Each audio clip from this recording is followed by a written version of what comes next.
Entonces vamos a comenzar a leer desde el verso 8, dándole continuidad a los temas que hemos venido tratando.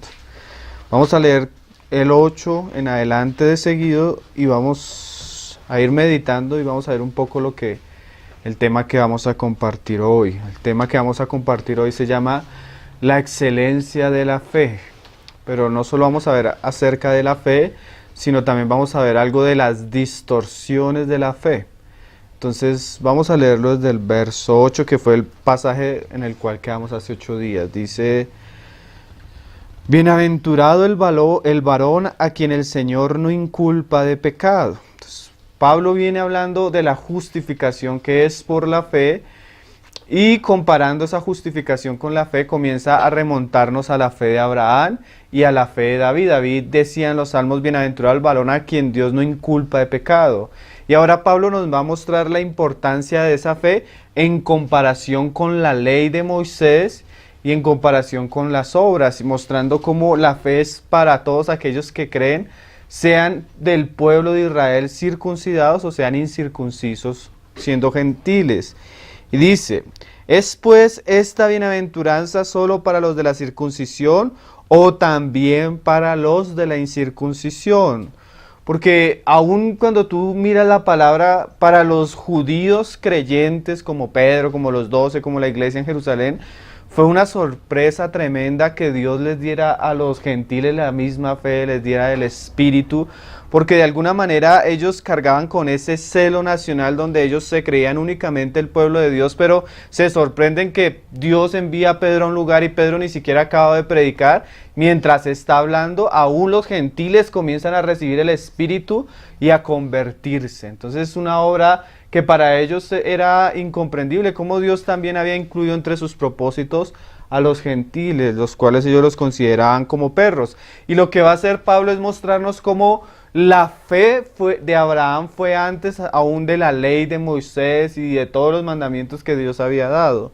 Y dice: y recibió, ¿cómo pues le fue contada? O sea, la fe de Abraham, ¿cuándo le fue contada? ¿Estando en la circuncisión o en la incircuncisión?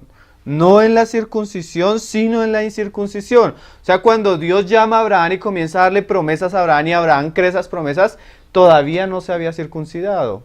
Y eso muestra cómo la fe precede y es antes de la ley y de las obras y de los mandamientos.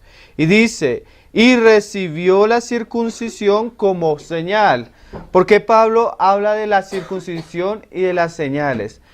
Porque la iglesia en Jerusalén y aún los judíos que se convirtieron a Cristo, apenas se dieron cuenta que los creyentes se habían convertido, los creyentes gentiles, querían mandar a circuncidarlos. Y hoy en día es muy común que en ciertos ambientes pseudo cristianos, donde se está volviendo de alguna manera a judaizar la iglesia, se está exigiendo que los cristianos, se circunciden, guarden el sábado, guarden ciertos requisitos de la ley, que eso ya realmente por la obra de Cristo fuimos libres.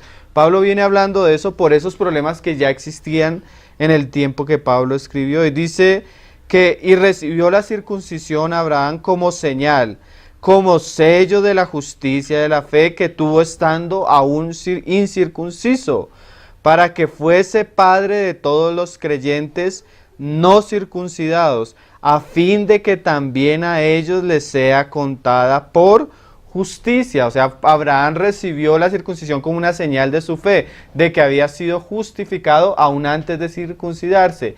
Y esa fe fue antes de la circuncisión, para que todos aquellos que fueran salvos antes por la fe, antes de ser circuncidados. O sea, la circuncisión ya no es importante en este tiempo. Y dice: y padre de la circuncisión para los que no solamente son de la circuncisión, sino que también siguen las pisadas de la fe que tuvo nuestro padre Abraham antes de ser circuncidado. O sea, Abraham fue por la fe padre de todos aquellos que siguen esa fe de Abraham, de todos aquellos que siguen las pisadas.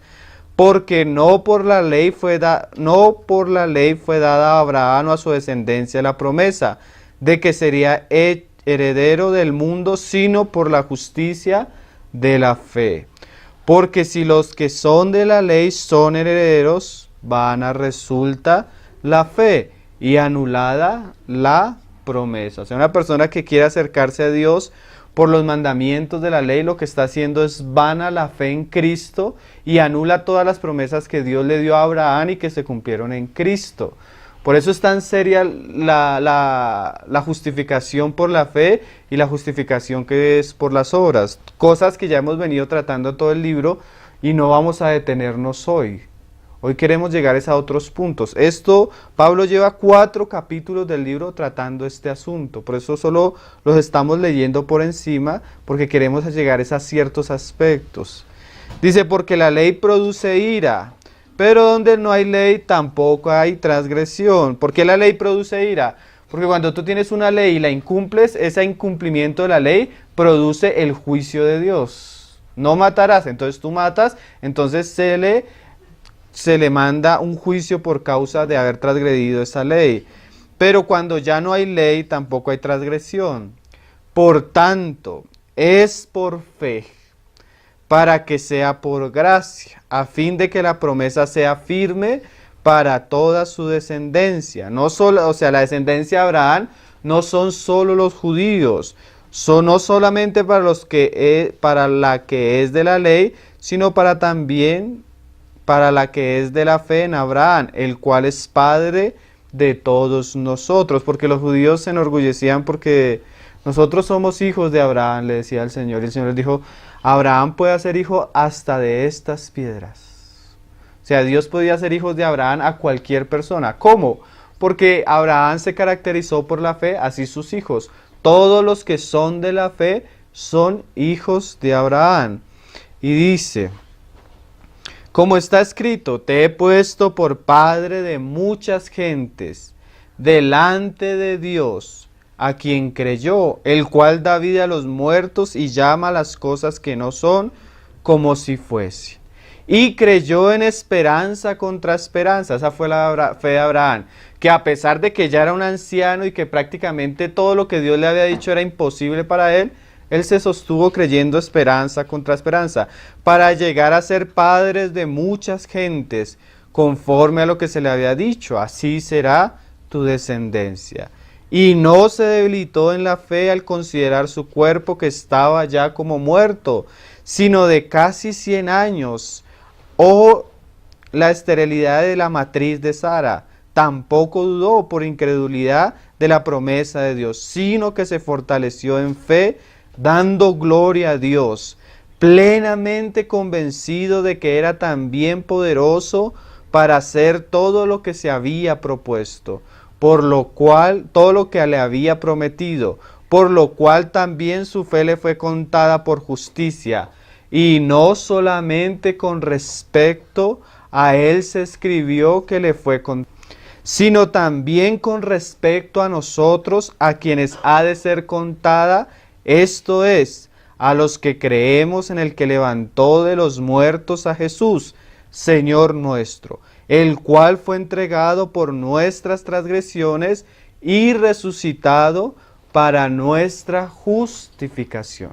Entonces, ¿qué está haciendo Pablo? Nos muestra en todo el capítulo el ejemplo de la fe de Abraham, una fe excelente y una fe que debe caracterizar a todos los verdaderos cristianos, aquellos que han sido justificados por medio de la fe en Cristo. Entonces el tema es la excelencia de la fe y hay un personaje que siempre en la Biblia se le recalca este aspecto, Abraham. Nosotros vamos a hablar un poco hoy de la fe de Abraham en cuanto a la fe que es para salvación y vamos a hablar un poco de las distorsiones hoy en día que se hacen acerca de la fe. Lo primero que vamos a hacer es apenas un bosquejo de la vida de Abraham para ver ciertos puntos importantes en su vida donde se nos muestra cómo fue la fe de Abraham y las características de la fe de Abraham y cómo eso debe caracterizar nuestra fe según el contexto del libro de Romanos. Entonces vamos a ir a Génesis. Vamos a ver varios pasajes en Génesis, no vamos a leer todo lo de la vida de Abraham porque son casi 6, 7 capítulos, sino vamos a ver por lo menos a los aspectos donde Dios habló y se muestra la fe de Abraham. y cómo eso debe caracterizar la fe de aquellos que son hijos de Abraham, no importa si sean circuncidados o no importa que no sean circuncidados, no importa si son judíos o no son judíos, sino que se caracterizan que son hijos de Abraham por la fe, que realmente todos los cristianos somos hijos de Abraham porque cargamos la misma fe de Abraham, como lo dice el libro de Romanos. Entonces, en el Génesis 12 comenzamos a ver un poco lo que Dios hizo con Abraham. La fe de Abraham no se caracterizó porque Abraham buscara a Dios, Abraham siguiera a Dios, sino la fe de Abraham se caracterizó porque hubo un momento en la vida de Abraham que Abraham escuchó la voz de Dios y el Señor le dijo, sal de tu tierra y de tu parentela. La fe no son sentimientos, la fe no son emociones, la fe verdadera surge directamente del hablar de Dios por su palabra a una persona. En el tiempo de Abraham no estaban las escrituras, entonces Abraham no tenía una fe como la tenemos nosotros, que es sólida, escrita, sino que Abraham caminó por la voz audible de Dios. Nosotros tenemos una fe igual a la de Abraham en cuanto a que nuestra experiencia cristiana se basa en la revelación que Dios nos da de su palabra a nuestro corazón.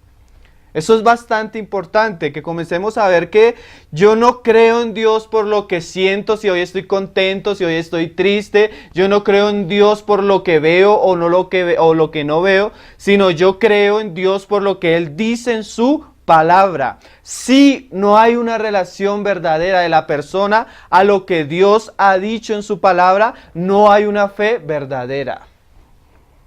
Tú puedes decir que crees en Dios, pero si tú no tienes una relación viva con Dios a través de su palabra, la fe que tú tienes es una simple ilusión mental o sentimental tuya. La fe verdadera nos saca de nuestra naturalidad, como sacó a Abraham de su tierra, de su familia, y nos lleva con un propósito mayor al cual muchas veces ni entendemos, pero que nos guía y tiene un rumbo fijo establecido por la palabra de Dios. Génesis 2. Entonces los que son de Abraham tienen esta característica: el que tiene una fe genuina en Cristo por la palabra de Dios se vuelve un peregrino en esta tierra. ¿Sí? No existe tal de que tú tienes una fe para que Dios te cumpla todos tus deseos en esta tierra, todos tus planes y todo lo que tú anhelas. La fe genuina nos vuelve peregrinos en esta tierra y nos muestra que los planes de Dios para nosotros no son temporales, sino son eternos. Y eso nos lleva a menospreciar. Yo soy cristiano, amén, pero yo me demuestro que soy cristiano porque sigo a Dios por encima del amor a mi familia, por encima de los planes que yo tengo en esta tierra, y sigo hacia adelante. ¿Hacia dónde? Muchas veces no sabemos dónde. Un reino prometido, como Abraham. Génesis 12. No vamos a leerlo todo porque simplemente por lo menos vamos a ver los títulos para hablar un poco de la fe que nosotros tenemos como cristianos. Ese cristianismo que te dice, mira, ven a Cristo, todos tus planes, todo lo que tú deseas, todo lo que te falta, Dios te lo va a dar, no es bíblico. Así tú lo creas. Porque Dios no nos llama a creer cosas que Él no nos ha prometido. Eso lo prometen muchos falsos ministros y muchos falsos maestros, atrayendo a las personas no a Dios mismos, sino al deseo de su corazón. Tú encuentras en los letreros hoy en las grandes bodegas de iglesias cristianas, ven a recibir tu milagro, ven a esto. Pero nosotros no llamamos a las personas a que vengan a recibir su milagro. Nosotros llamamos a que vengan las personas a escuchar la palabra que Dios ha dicho. Y a que abandonen sus deseos y sigan su vida ya no con el rumbo de su corazón, sino por el rumbo que Dios ha establecido por las Escrituras. Génesis 12. Abraham sale de su tierra y de la parentela, pero con un objetivo: la palabra de Dios. ¿Sí? Dios le habla a Abraham y Abraham sale. Génesis 15. Bueno, él sale y tiene ciertas experiencias. Génesis 13, 14. Pero el otro paso importante es Génesis 15, donde Dios le promete un hijo a Abraham y le promete la tierra prometida. Es tan importante este asunto porque todo lo que Dios iba a hacer con Abraham está comprometido con su hijo. Por eso toda la vida de Abraham y el dilema de Abraham surge hasta que él tiene su hijo. ¿Por qué? Porque de la descendencia de Abraham, Dios iba a bendecir todas las naciones de la tierra. Entonces, para que Dios pudiera bendecir todas las naciones de la tierra, le tenía que dar un hijo a Abraham. Y para que esa descendencia tuviera un lugar donde formarse y donde establecerse para que las promesas de Dios se fueran cumpliendo, debían tener un territorio, o sea, una tierra. Eso es característico de la promesa de Dios. El hijo y la tierra. Mira, ahí lo dice en el versículo 4. Luego vino a él palabra de Jehová diciendo, no te dará sino un hijo tuyo será el que te dará. Y lo llevó fuera y le dijo, mira ahora los cielos y cuenta las estrellas, si las puedes contar. Y le dijo, así será tu descendencia. Y creyó a Jehová y le fue contado por justicia. Y le dijo, yo soy Jehová, que te saqué de Ur de los Caldeos para darte a heredar esta tierra. ¿Sí? ¿Cuál era esa tierra? La tierra de Canaán. A él y a su descendencia. Mira la promesa de Dios. Vas a tener un hijo, Abraham. Y vas a tener esta tierra para herencia de tus hijos. El hijo, toda la fe cristiana de nosotros está centrada en una persona. No está centrada en lo que nosotros somos o en lo que nosotros hacemos. Está centrada en que Dios prometió un Mesías y ese Mesías era su propio hijo, que siendo de la descendencia de Abraham, un día nació conforme a las promesas de Dios, vivió como hombre, siendo Dios se hizo hombre, andó sin pecado, vivió una vida limpia, vivió una vida santa, predicó, hizo los milagros, cumpliendo todas las profecías mesiánicas que estaban sobre él, y un día, según Dios lo determinó, fue a la cruz y murió por nosotros. Ese era el hijo de Abraham, ese hijo que es nuestro Señor Jesucristo, que vino, que murió, ascendió, está sentado a la diestra del Padre, y ahora nuestra fe consiste en poner toda nuestra confianza en Él.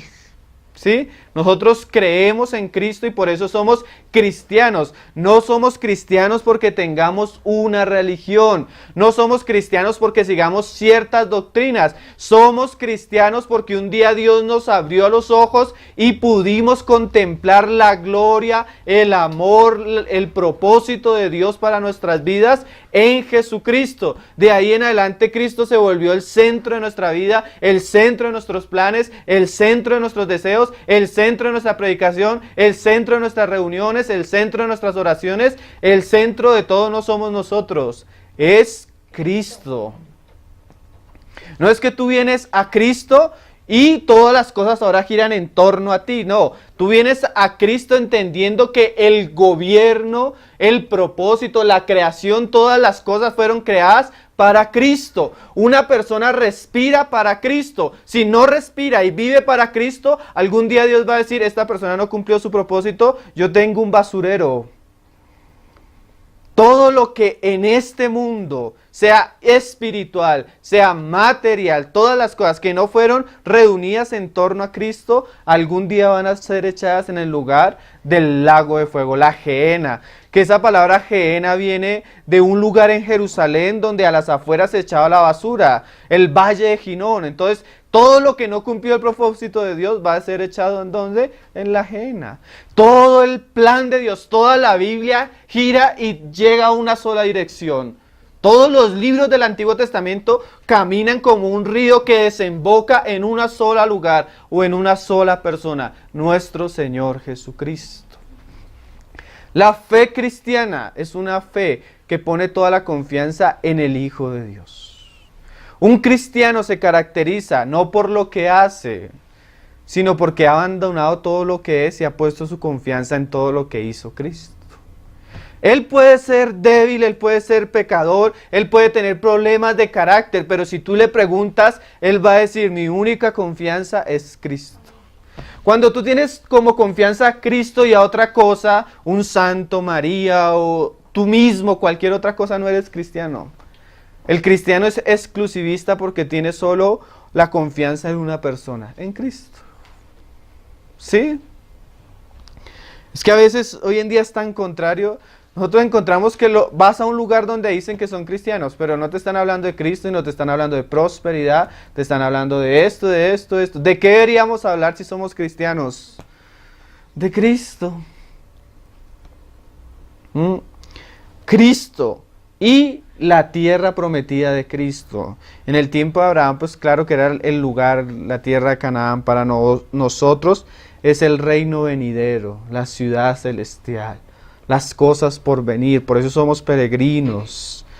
Génesis 17, estas son las características de la fe de Abraham. La fe de Abraham fue que él salió con una promesa clara que Dios le iba a dar un hijo y le iba a dar una tierra prometida.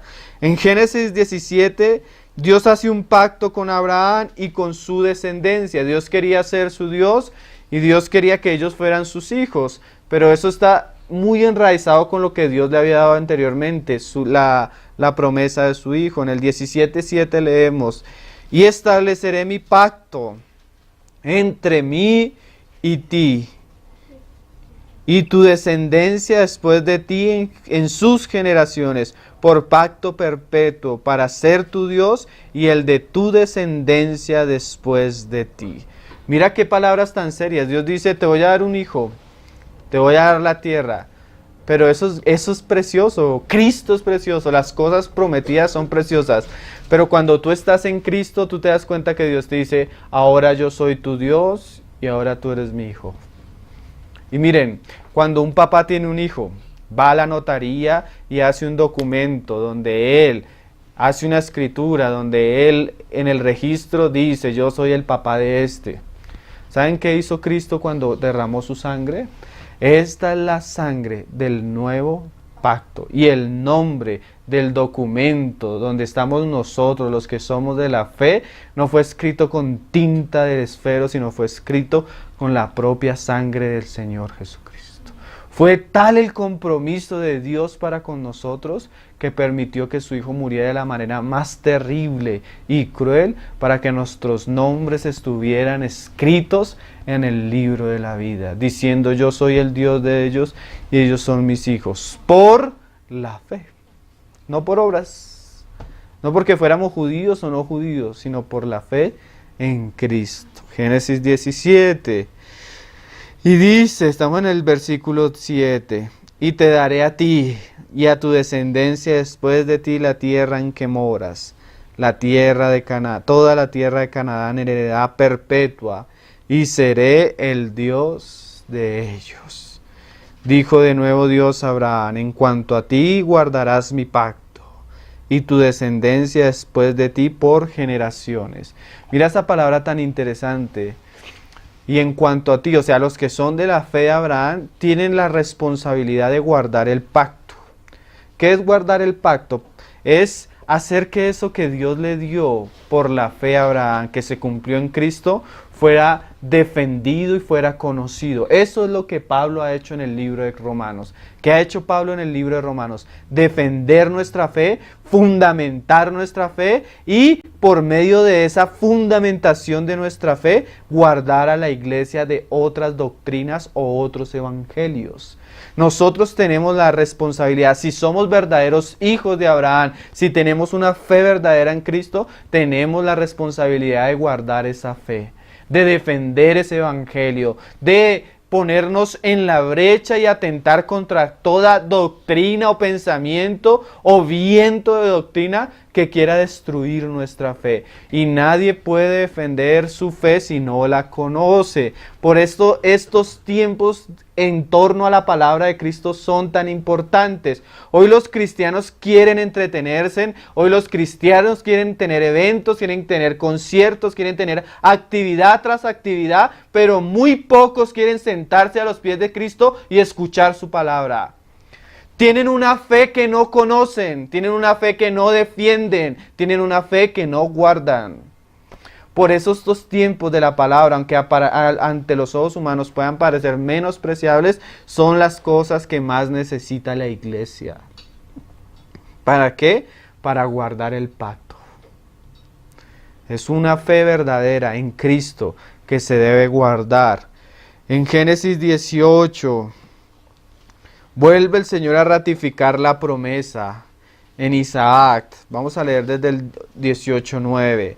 Y le dijeron, ¿dónde está Sara tu mujer? Y él respondió, aquí en la tienda. Entonces dijo, de cierto volveré a ti según el tiempo de la vida, y aquí Sara tu mujer tendrá un hijo. Y Sara escuchaba a la puerta de la tienda que estaba detrás de él, y Abraham y Sara eran viejos de edad avanzada, y a Sara le había cesado ya la costumbre de las mujeres.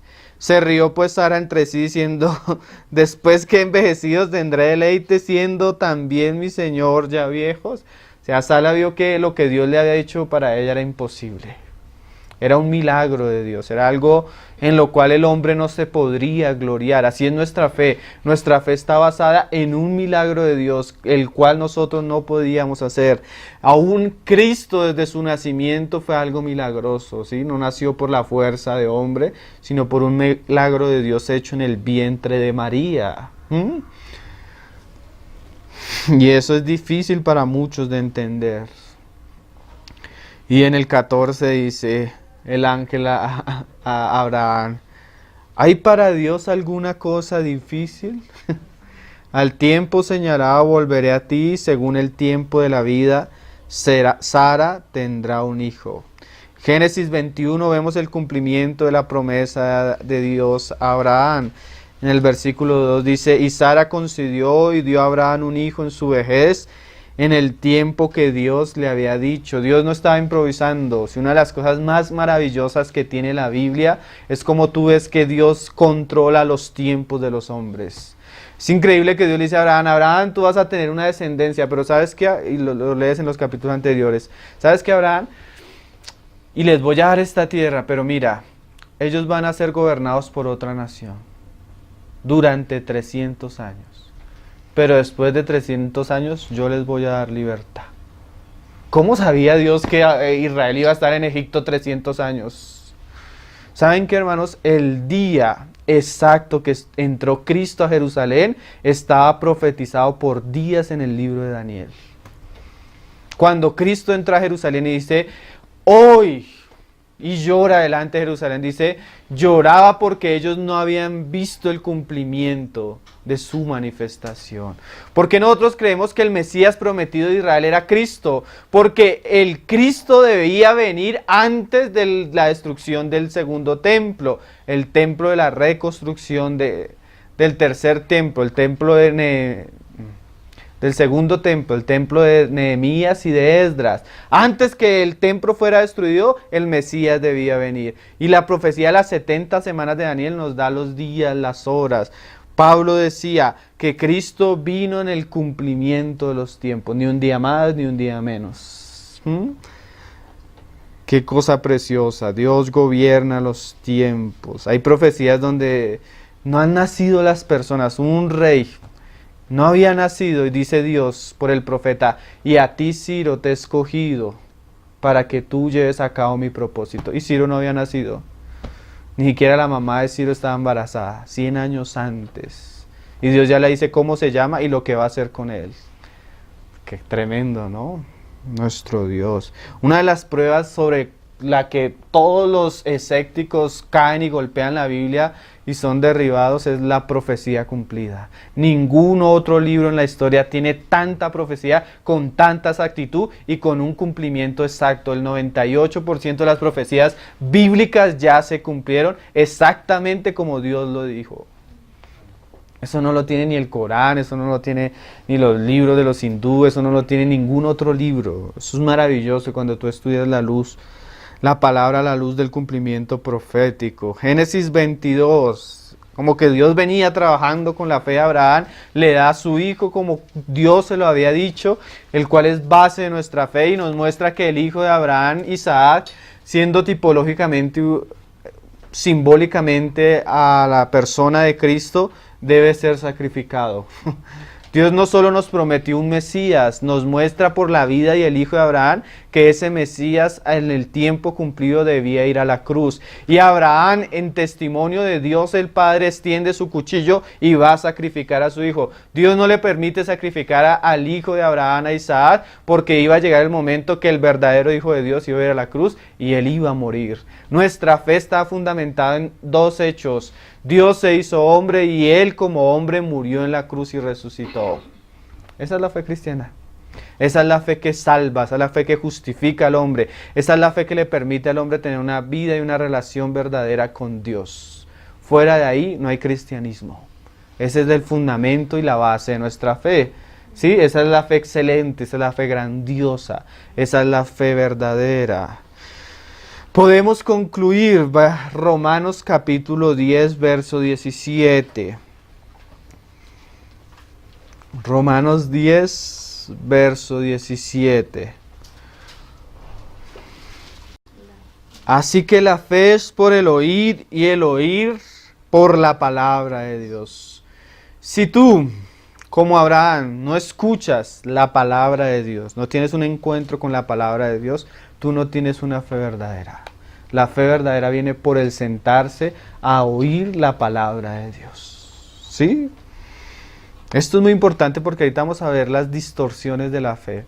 Pero nosotros tenemos que tener una fe, una base buena para entender nuestra fe.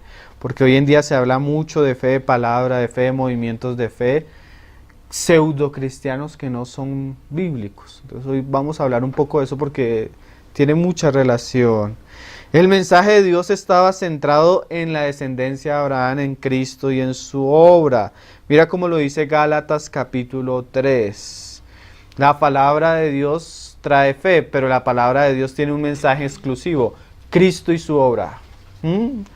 Ese es el centro, esa es la columna, esa es la raíz y el tronco de nuestra fe. Hay cosas que también existen, pero son ramas. El centro de lo que sostiene la fe y a la iglesia verdadera son estos asuntos. Pero hoy en día, si tú no tienes un local, no eres iglesia. Si tú no tienes personería jurídica, no eres iglesia. Si tú no tienes un buen grupo de alabanza, no hay iglesia. Pero las iglesias bíblicas nunca necesitaron de eso para ser iglesias. El fundamento de la iglesia es Cristo. Y nadie puede poner otro fundamento. Cualquier otra cosa que tenga fundamentada la iglesia del Señor, cuando vengan las pruebas va a caer. Dice Gálatas 3:8. Hablando de nuestra fe centrada en Cristo y su obra. Y la Escritura, previendo que Dios había de justificar por la fe a los gentiles, dio de antemano las buenas nuevas a Abraham, diciendo: en ti serán benditas las naciones. Todas las naciones. Y en el 14 entra en detalle Pablo y dice: para que en Cristo Jesús, o sea, ese es el descendiente de Abraham, ese es el hijo de Abraham, la bendición de Abraham alcanzase a los gentiles, a fin de que por la fe recibiésemos, mira lo precioso, la promesa del Espíritu. Hermanos, hablo en términos humanos: un pacto, aunque sea de hombre, una vez ratificado, nadie lo invalida ni le añade. O sea, nosotros no estamos bajo ciertas palabras. Dios ratificó lo que Él había dicho con un pacto, sellado con sangre. Y dice: ahora bien, a Abraham fueron hechas las promesas y a su simiente. No dice a sus simientes como si hablase de muchos, sino como de uno, y a tu simiente, la cual es ¿quién? Cristo.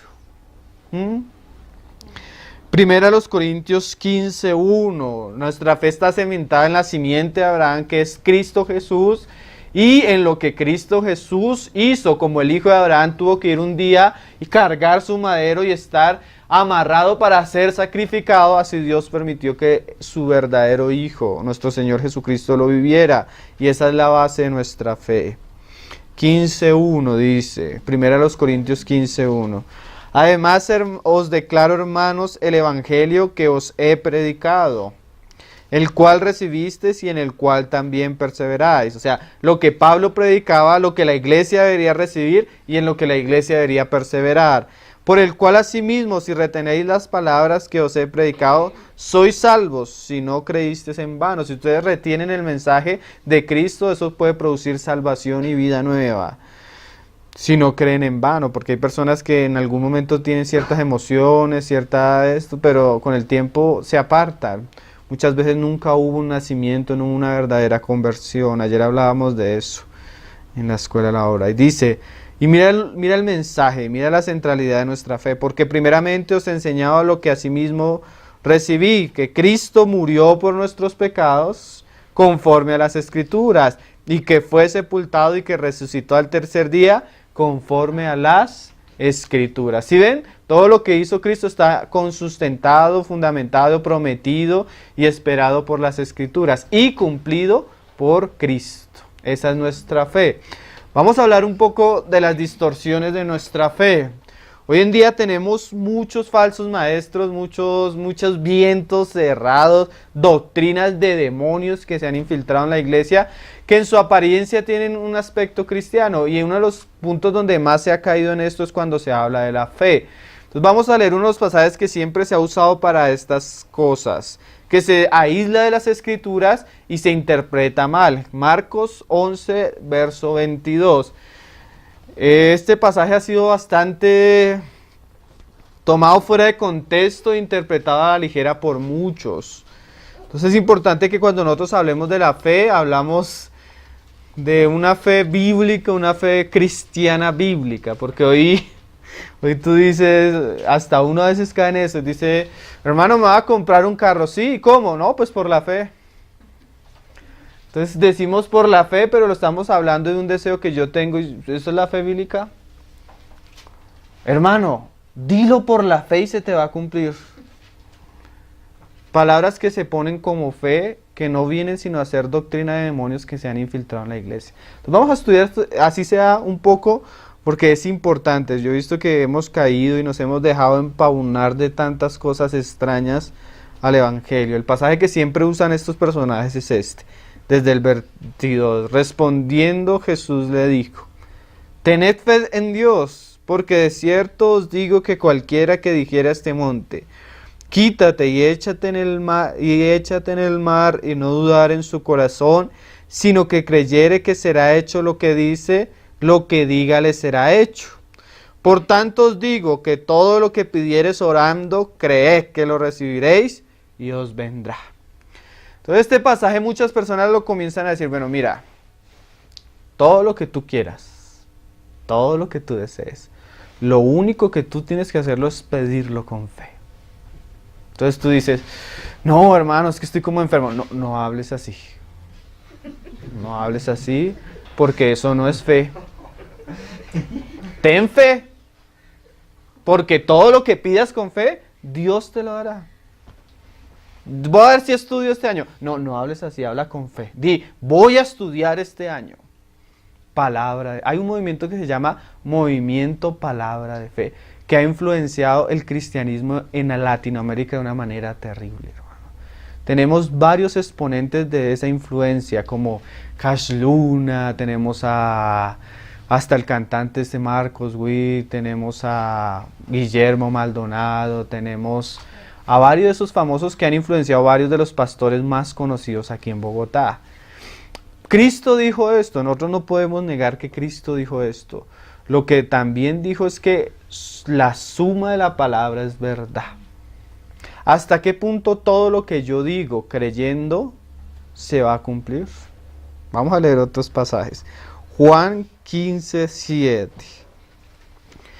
Todo lo que yo diga, si yo creo de todo corazón y lo pido en oración, lo puedo recibir. Pero, o le sumo la otro versículo, otra palabra de Cristo para ponerle el equilibrio a ese pasaje. Juan 15:7, el Señor dijo, si permanecéis en mí. O sea, si tú tienes una relación estrecha con Cristo, ¿qué pasa cuando tú tienes una relación estrecha con Cristo? Tú tienes un lugar en tu corazón bastante privilegiado para la palabra de Cristo. Y mis palabras permanecen en vosotros. O sea, cuando hay abundancia de la palabra de Dios en el corazón de una persona, esa persona va a tener deseos puros.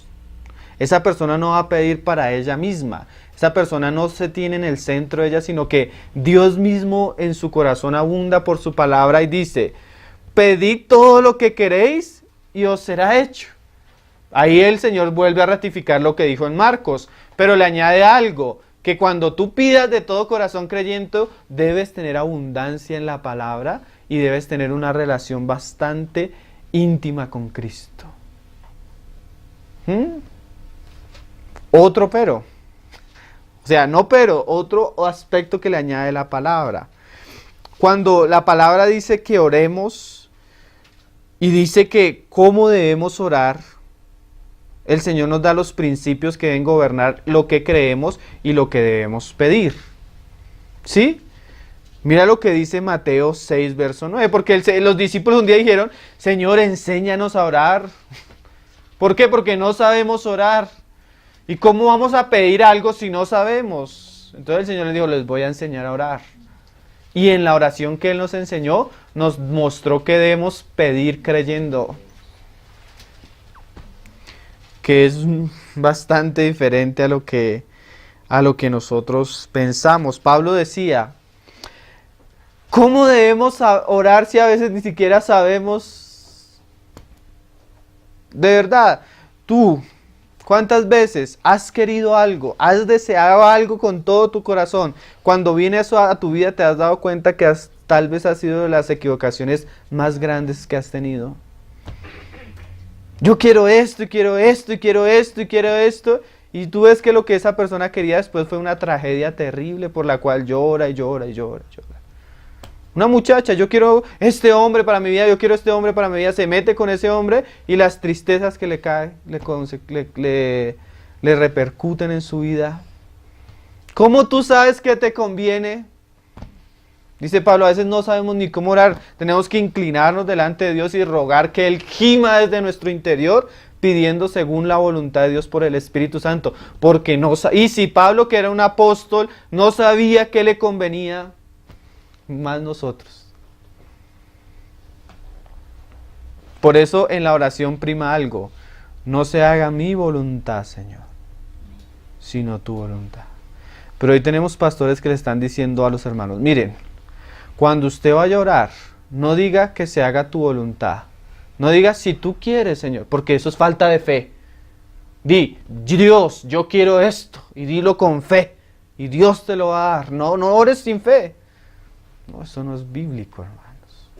Lo bíblico es que tú digas, Señor, aún yo traigo el deseo de mi corazón, Señor, pero por encima de todas las cosas, santifica tu nombre, Señor, y que se haga tu voluntad, no la mía. Míralo, el Señor lo decía ahí en el verso 9. Vosotros, pues, oraréis así. Que los practicantes de metafísica oren de cierta manera. Que los practicantes de ciencia cristiana oren de cierta manera. Que los practicantes, de cualquier religión oriental o lo que sea hoy en día oren de cualquier manera. Pero los cristianos que tenemos una fe en Dios verdadera por Cristo, por la muerte y la resurrección de Cristo, debemos orar así. Padre nuestro que estás en los cielos, santificado sea tu nombre. Mira lo contrario a lo que hoy en día hacen. Hoy cuando te dicen, mira, es que tú eres hijo del rey y como hijo del rey, tú tienes el derecho de exigirle a Dios, de reclamarle a Dios lo que tú deseas. Eso es, miren, esa actitud de reclamar y de exigirle a Dios es menospreciar al Dios que servimos. Imagínate que mi hija llegue a mí. Necesito esto. Entonces dicen, arrebátaselo a Dios. Y llega mi hija, yo tengo algo en las manos y me lo arrebata. ¿Yo qué voy a hacer con mi hija? ¿Qué está haciendo mi hija conmigo? Irrespetándome. A los cristianos se les ha olvidado que al Dios que servimos es santo, santo, santo. Y digno de toda reverencia y digno de todo temor. Aunque es nuestro Padre, es digno de todo temor, hermanos. Pero ni en la oración, hasta en la oración se ha perdido eso. Entonces tú vienes y orando le arrebatas a Dios. Le exiges a Dios. No, hermanos, nuestra oración debe ser de temor. Señor, sánalo. ¿A veces será que el Señor quiere sanar a una persona? Yo he visto, es que pasan los predicadores como si ellos fueran los directores de la orquesta y el Espíritu Santo, un esclavo ahí que lo sigue. Túmbalo, túmbalo, túmbalo, túmbalo, túmbalo. Túmbalo, túmbalo. A este, espíritu sobre este. ¿Desde cuándo el hombre gobierna a Dios? ¿Y desde cuándo el hombre le exige a Dios? Y le dice a Dios qué debe hacer. ¿Yo cómo le voy a decir a Dios? Haz esto, haz esto, haz esto. Eso sí, respetar la santidad de Dios. Y lo primero que debe priorizar en la oración es santifica tu nombre. O sea, que las demás personas vean que tú eres santo, Señor. Qué diferente, ¿no? Y mira lo que sigue. Y venga tu reino, hágase tu voluntad como en el cielo, así también en la tierra. Que se haga tu voluntad. Pero hoy en día le dicen a las personas, mira, ¿tú qué quieres? ¿De qué color quieres tu carro? Visualízalo. Consíguete una foto y pégala en la nevera. Y todos los días cuando veas la foto, dile, este es el que yo quiero, Señor, este es el que yo quiero. Y verás que lo vas a tener. No es venga tu reino, sino hágase mi voluntad, Señor. Como yo quiero, el color que yo quiero, la manera que quieras. Eso no es fe, hermano. Eso es una distorsión de la fe. Porque aunque el Señor dijo que aunque creyéramos y pidiéramos, Él nos está mostrando la manera como debemos pedir. No según nuestro corazón, sino según su voluntad. Como en el cielo, así también en la tierra. Santiago hablaba de estas cosas. Mira lo que dice Santiago 4, verso 2, hablando de la oración, de la fe, del pedir a Dios. Santiago 4, verso 2 dice, codiciáis y no tenéis, matáis y ardéis de envidia y no podéis alcanzar, combatís y lucháis, pero no tenéis lo que deseáis porque no pedís. Hoy Santiago también habla de la fe y no pedir. Pero porque habían cristianos que no recibían. Sí, todo lo que pides te vas a recibir. Pedís y no recibís. ¿Por qué? Porque pedís mal. ¿Y por qué pedís mal? ¿Cuál es el asunto malo en una petición de una persona que pueda creer? Para gastar en vuestros deleites.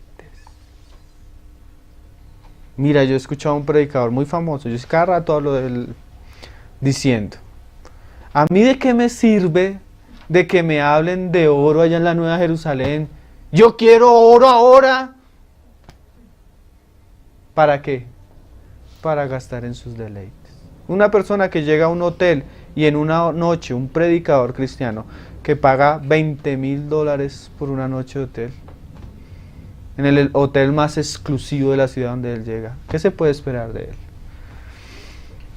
Que es una persona que vive para sus deleites. Cristo no tenía ni dónde recostar su cabeza, hermano, y no le preocupaba. A uno que venía como con intenciones así, le dijo, mire, las zorras tienen guarida y las aves nidos, pero el Hijo del Hombre no tiene dónde recostar su cabeza. O sea, si usted está buscando eso, conmigo no. Eso es otra fe, otro evangelio, otro Cristo. Y ahorita vamos a ver un poco de la fuente donde vienen todas esas doctrinas, hermano. Porque la iglesia, cuando no conoce la palabra, le abre las puertas a ciertos vientos, a ciertas filosofías, a ciertos pensamientos. Otro pasaje que nos complementa lo que leíamos, 1 Juan 5:14. Esa es una fe distorsionada, la que hoy en día se predica mucho, se habla mucho. Dice Juan, 1 Juan 5:14. Y esta es la confianza que tenemos en Dios, en Él, que si pedimos alguna cosa conforme a su voluntad, Él nos oye. A veces hay cosas que no son conforme a la voluntad de Él. Y podemos llorar, hermano. Y Dios no nos las va. Yo he tenido hermanos que realmente son cristianos verdaderos, que tú los conoces, son personas que aman al Señor, que han orado porque un hijo suyo se está muriendo y orado y creyendo y orado, y el Señor no los sana y se mueren. Porque a veces es la voluntad del Señor. Y contra la voluntad del Señor no podemos resistirla. Voy a hablarles un poco del movimiento Palabra de Fe, que su enseñanza es lo que se caracteriza más que todo hoy en día en las iglesias cristianas. Casi todas las iglesias grandes, casi todas las iglesias donde hay multitudes, se caracterizan por un evangelio extraño. Este movimiento, aunque surge en Estados Unidos, sus mayores representantes son Benny Hinn, Kenneth Copeland, Kenneth Hagin. Es el que ha influenciado a la mayoría de pastores de nuestra ciudad, por lo menos, de Latinoamérica, hermanos. El evangelio que nosotros recibimos aquí en Latinoamérica, en su esencia, ha sido distorsionado desde su llegada.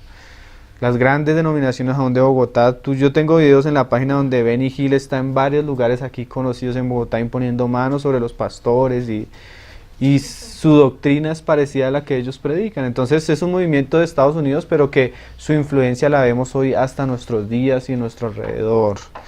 La enseñanza del movimiento Palabra de Fe, ellos hablan como la fe como una ley, como algo impersonal que gobierna el universo.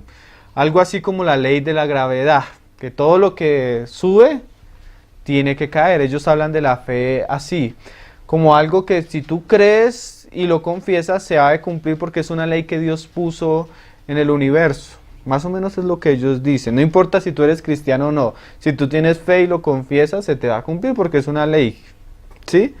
No es una fe basada en la escritura, en la muerte de Cristo, en lo que dice la palabra, sino el que si tú lo dices con fe, entonces se va a cumplir. El asunto es, lo que decimos es lo que importa. No importa en quién confiamos, ni cuáles verdades aceptamos, y lo que predicamos, sino importa es lo que confiamos. O sea, no importa en quién creemos, no importa Dios. Porque si tú dices y lo que tú dices se va a cumplir, no importa lo que Dios piensa. Sí, no importa Dios, lo que importa es que tú creas. No importa las doctrinas de las cuales estamos hablando hoy, no, eso no importa, lo que importa es que tú creas. Yo he escuchado, miren, a Benny Hinn decir esto. El Señor me ha dicho en una cadena de televisión cristiana muy famosa en Estados Unidos, como enlace en Latinoamérica, decir esto. El Señor me ha dicho que la gente, al ver este canal de televisión, aún las personas que están muertas van a resucitar. Solo con ver este canal de televisión van a resucitar. ¿Qué dice la palabra, hermanos? Que una vez una persona muera y inmediatamente el juicio. Así vea ese canal o no lo vea. Cosas como Benny Hinn dice, el Señor me ha mostrado que Dios no son 3 personas, no es Padre e Hijo, sino son 9 personas. No les importa la doctrina, les importa que ellos creen. No importa en quién creen, ni qué creen, qué doctrina, sino que ellos creen. La fe bíblica no es que tú crees, porque hasta el diablo crees. La fe bíblica es en quién crees. Y si crees lo que Él ha dicho en su palabra y lo que Él ha hecho en su palabra. ¿Sí lo estamos entendiendo un poco? Muchos de estos predicadores, hasta los conocidos de aquí en Latinoamérica, hablan mucho de la confesión positiva. Yo he escuchado a Cash Luna decir, mira, la vida está en lo que tú dices y está la muerte. Entonces, si la vida está en lo que tú dices y está la muerte, todo lo que está entre la vida y la muerte está sostenido por lo que tú dices. Entonces, el cristiano, para tener una buena vida cristiana, vive por lo que dice. Entonces, tú no puedes hablar negativamente de nada. Lo que les da el ejemplo ahorita, tienes que confesar positivo. Es más, en el medio de estos movimientos, tú no puedes aceptar que estás enfermo. Si tú dices que estás enfermo, estás confesando negativamente. Entonces se vuelven supersticiosos, ¿sí? Es una fe supersticiosa. Entonces tú no puedes decir que te va a ir mal, tú no puedes decir que te va a pasar esto, tú no puedes decir nada, porque eso atenta contra tu fe y tu confesar positivo. Marcos Witt dice en un video que lo han publicado mucho por internet, que él siempre le dice a sus hijos, mira, cuando tú seas grande vas a ser millonario, vas a hacer esto y vas a hacer esto. Y un día iba hablando con su papá, iba hablando el hijo con él y le dijo, papi, cuando yo sea millonario, y él dijo, ¿sí ven? Ese es el poder de la afirmación, el confesar positivo. Tú comienzas a confesar positivo y las personas se lo creen. ¿Sí? Pero la Biblia no habla de eso, hermanos. Si tú miras la Biblia, hasta Cristo confesaba negativamente. Yo les voy a leer un pasaje. Mateo 16, 21. Yo se los leo, yo sé que lo conocen. Comenzó Jesús a declarar a sus discípulos que le era necesario ir a Jerusalén y padecer mucho de los ancianos y de los principales sacerdotes y los escribas y ser muerto y resucitar al tercer día. Cristo no confesaba positivo. Cristo le confesaba que él era necesario padecer. Pero en el movimiento Palabra de Fe tú no puedes decir eso. Y Pedro era un exponente del movimiento Palabra de Fe, confesión positiva.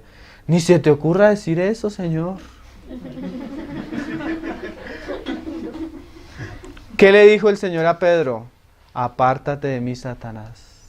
¿Saben de dónde vienen esas doctrinas, hermano? Del mismo infierno. Que las mezclaron con versos de las Escrituras, pero provienen del mismo infierno. ¿Sí? O sea, tú en el movimiento, hermano, se trata terriblemente a los cristianos en esos movimientos. Porque imagínate una persona sufriendo una enfermedad, viviéndola, experimentándola. Ni siquiera puede decirle a la congregación que oren por ellos porque eso sería un acto de incredulidad. Mira lo terrible. En Estados Unidos, yo recibo noticias de muchos lugares por internet a la página. Llegan noticias de papá y mamá cristianos en la cárcel. ¿Por qué? Porque dejaron morir a sus hijos y no los llevaron al médico. Les preguntan por qué no los llevaron al médico. Porque ellos creían que el Señor era poderoso para sanarlos. El Señor también es poderoso para sanarnos, pero también nos dio la medicina, nos dio... ¿Sí?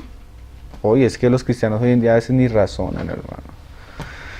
Pablo le dijo a Timoteo, toma vino para tus constantes dolores de estómago. Si yo sé que la medicina me va a servir para mi salud, ¿por qué no la va a tomar?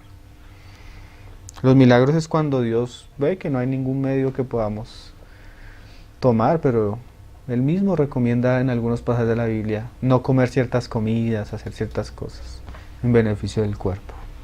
Sí, pero se llegan a unos extremos supersticiosos, hermano, feos, donde se hacen cosas terribles. Y el cristianismo tergiversado de locura, porque la gente pasa una noticia en un noticiero nacional en Estados Unidos de unos cristianos que dejaron morir a 2 de sus hijos por eso.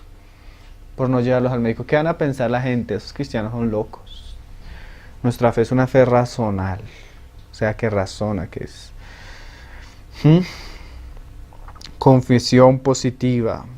Dios está obligado a confesar todo lo que tú digas. Dios se vuelve un esclavo de las personas. Porque si Dios hace lo que tú dices, Dios se vuelve siervo y ya no es Señor. Pero la relación de Cristo con nosotros, Él es el Señor y nosotros somos los siervos. Aunque somos siervos, Él nos llama amigos, pero no quiere decir que dejamos de ser siervos. Todas las epístolas de Pablo comienzan, Pablo, siervo de Jesucristo. También apóstol, pero comienza siendo siervo. ¿Sí?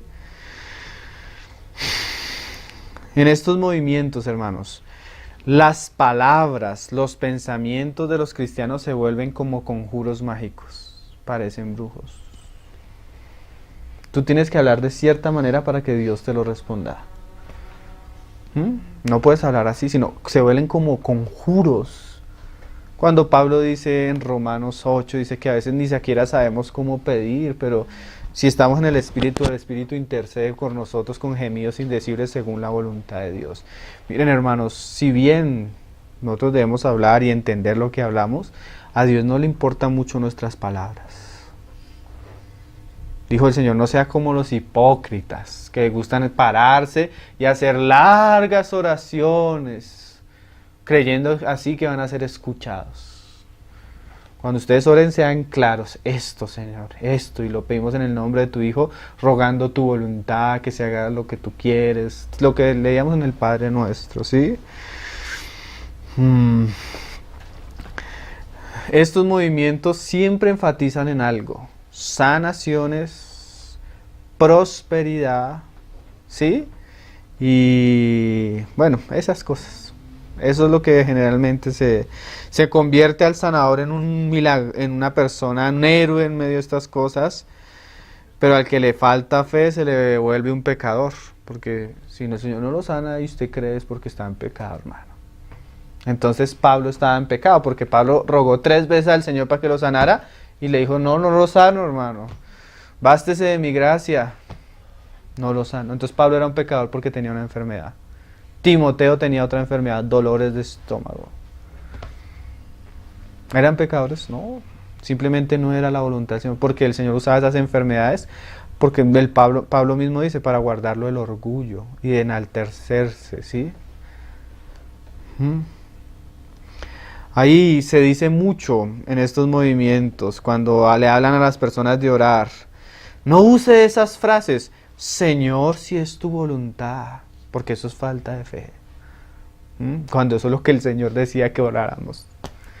Una vez yo escuché a un hombre decir, leyó el pasaje de Job que decía, el Señor dio y el Señor quitó. Sea bendito el nombre del Señor. Y dijo el predicador, Job se equivocó, porque Dios no quita lo que da, pero sí a veces Dios quita lo que da, pero lo devuelve. A Job se lo devolvió multiplicado, a su hijo le quitó su vida, pero se la devolvió en resurrección, ¿sí? Pero eso que dijo Job, aún Dios mismo dice que fue bueno al final del libro de Job. ¿Sí ven cómo contradicen las escrituras queriendo sustentar sus enseñanzas? Prohíben a las personas, cuando se trata de sanidades y de prosperidad, orar con duda o con incredulidad o con debilidad. Imagínate cuando Abraham, que es el padre de la fe, se veía en su debilidad. Señor, pero yo ya soy un viejo y mi esposa ya le pasó la costumbre. ¿Cómo nos vas a cumplir eso? ¿No estaba Abraham en debilidad? Cualquiera dice, ¿está orando en incredulidad? No, Abraham era realista, hermanos. Y se veía a sí mismo, pero el Señor le dijo, anda delante de mí y sé perfecto, yo soy el Todopoderoso. O sea, no se consiste en cómo tú estás o cómo tú te ves, consiste si yo estoy involucrado en el asunto. ¿Sí? A veces, y hermanos, la debilidad es parte de nosotros, somos polvo. ¿De dónde vienen estas doctrinas? Yo voy a citar un libro del hermano John MacArthur muy bueno que se llama Los Carismáticos, haciendo referencia de dónde es la fuente de esas enseñanzas. Primero comparan la fe cristiana. El hermano dice que la fe cristiana que se dice hoy está como muy mezclada con lo que se llamó un movimiento que se llamó ciencia cristiana, un movimiento... Bueno, yo les digo que es la ciencia cristiana. La ciencia cristiana es un sistema de curación espiritual y creencias religiosas establecido por una señora que se llamó Mary Baker. La iglesia que practicaba la ciencia cristiana se denominaba como Iglesia de Cristo científico, ¿sí? De ahí vienen esas iglesias cristianas gnósticas, porque es que hoy estamos en medio de una cantidad de cosas extrañas, hermano. Estos adeptos a esta fe sostenían que esta ciencia interpretaba y demostraba las leyes de Dios. Sí, lo que hablábamos ahorita de la fe, que la fe es como una ley universal que Dios dio en la creación y que se cumple constantemente. El concepto de que el universo es gobernado por las leyes impersonales no es bíblico, o sea, esta fe no era bíblica. Esta fe que tú crees que todo lo que tú digas se va a cumplir es una fe que niega la soberanía, o sea, el control de Dios sobre todas las cosas y la providencia de Dios. Es nada menos que deísmo. ¿Qué es el deísmo? Porque una cosa es teísmo y otra cosa es deísmo. Teísmo es que nosotros creemos en la existencia de Dios, nosotros somos cristianos teístas. Los que son politeístas es que creen que hay muchos dioses. Nosotros somos teístas porque creemos en un solo Dios. Pero el deísmo es muy diferente al teísmo. El deísmo es una postura filosófica que acepta la existencia de Dios y la naturaleza de Dios a través de la razón y de la experiencia personal. O sea, si yo soy deísta, yo creo que Dios existe, pero yo creo en la existencia de Dios basado en lo que yo pienso y en mis experiencias. Eso dice el deísta. En lugar de hacerlo a través de las escrituras como lo hacemos los teístas cristianos. Ellos dicen, Dios es creador y organizó el universo y Él es la primera causa, pero ellos creen y afirman que Dios dejó en el universo ciertas leyes y nunca interfirió de una manera específica en tal universo. O sea, Dios lo dejó al gobierno de ciertas leyes espirituales. En este caso, una de esas es la fe. Esa fe distorsionada, esa fe metafísica, esa fe de estas culturas filosóficas. Ese es el deísmo. y esa ciencia cristiana era deísta, y esa se ha infiltrado en el cristianismo, pero ¿cuáles son sus orígenes? Dice, además de la idea de que podamos usar místicamente las palabras para controlar la realidad, está muy lejos de la norma bíblica de la fe, porque eso es lo que se dice, tú controlas tu realidad o tu vida o tus experiencias según lo que dicen, pero eso no se encuentra en las palabras. Ambas ideas tienen en común el culto cristiano actual apóstata a la ciencia cristiana, ¿sí? Son muy parecidas. Es muy común que las doctrinas centrales de estos movimientos de palabra de fe, que son apóstatas, son similares a la ciencia cristiana. Y la razón es porque la influencia directa de estos predicadores famosos de Estados Unidos viene unida a los cultos místicos que comenzaron a surgir en el siglo XIX, incluyendo la ciencia cristiana. Estoy citando un libro del hermano John MacArthur.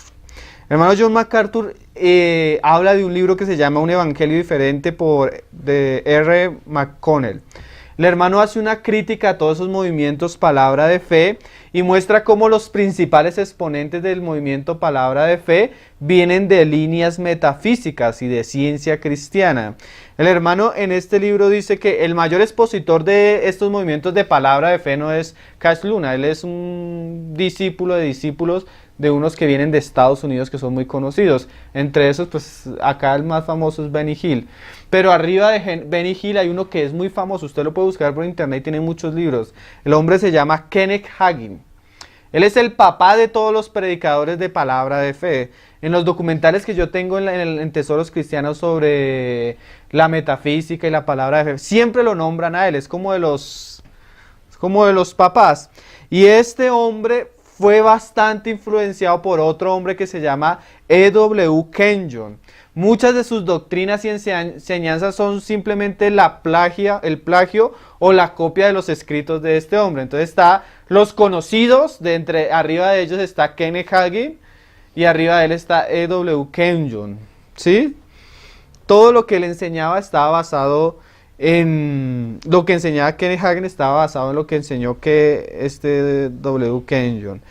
¿Y por qué es significativo esto? Mira quién era este señor Kenyon. Él en sus raíces, apenas supuestamente convirtió, participó de sectas metafísicas. Él era un sanador por fe. No era de la tradición cristiana, ni siquiera la tradición pentecostal, sino él era un sanador y su base o su fundamento estaba en la tradición de la ciencia cristiana y fue influenciado por Mary Dicker Eddy. Él asistió, en un colegio que se especializaba en entrenar a conferencistas para las sectas metafísicas.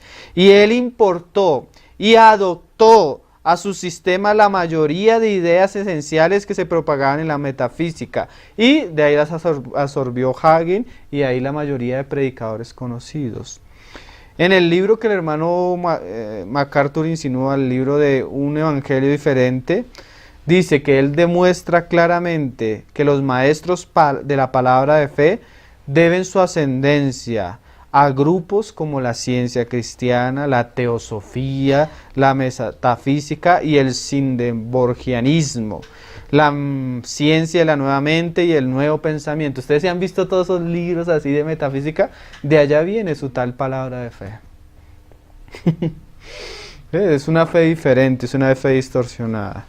No a las escrituras que revela su esencia misma en la fe bíblica, la que hemos estado, la fe de Abraham. Su derivación, o sea, esa fe distorsionada, viene claramente del ocultismo y no es cristiana.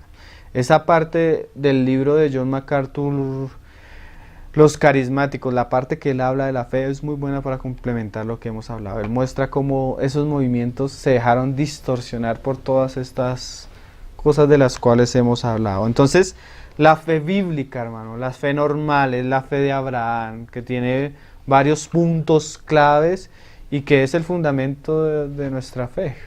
Y que es la roca sobre la cual estemos parados para no dejarnos llevar como niños fluctuantes por cualquier viento de doctrina. Y más en estas cosas que son tan comunes hoy en día. Entonces vamos a dejarlo por ahí. Entonces hoy el tema 12... la excelencia de la fe, pero la fe bíblica, ¿no? No esa fe torcida y distorsionada. Vamos a hablar para terminar, hermanos.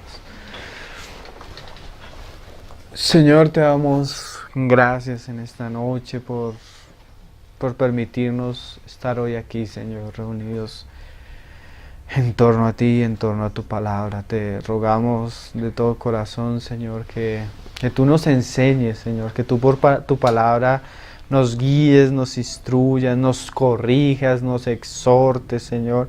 Tantas cosas que debemos aprender, Señor, y tantas cosas que hay desviadas a nuestro alrededor y por las cuales fácilmente nos podemos dejar llevar, Señor. Pon en nosotros una fe genuina, la fe que tu Hijo comenzó y terminó, porque Él es el autor y consumador de la fe. La fe que caracterizó a aquellos hombres que hicieron grandes proezas en ti, Señor, y aquellos que fueron fieles a ti. Queremos ser hijos de Abraham por la fe y caminar las pisadas de Abraham por la fe y glorificar tu nombre con nuestra fe, pero con esa fe genuina y sencilla de las Escrituras, que proviene de las Escrituras. Ayúdanos, guárdanos del error, guárdanos de los engaños y llévanos a conocerte, Señor. Te rogamos que tu palabra quede guardada en nuestro corazón, Señor, y te rogamos por aquellos que han de escucharla, Señor. Aquellos hijos tuyos que tú tienes, aún en medio de tantas cosas distorsionadas, tú tienes tu pueblo, Señor, pero tú quieres que tu pueblo salga de ahí, Señor. Lleva tu palabra a todos aquellos que deben conocerte y aquellos que deben de salir del error, Señor. Bendice tu palabra, prospérala, Señor, y úsala para gloria y honra de tu Hijo Jesucristo, Padre. Te lo pedimos en esta noche, Señor. Amén, Señor Jesús. Amén.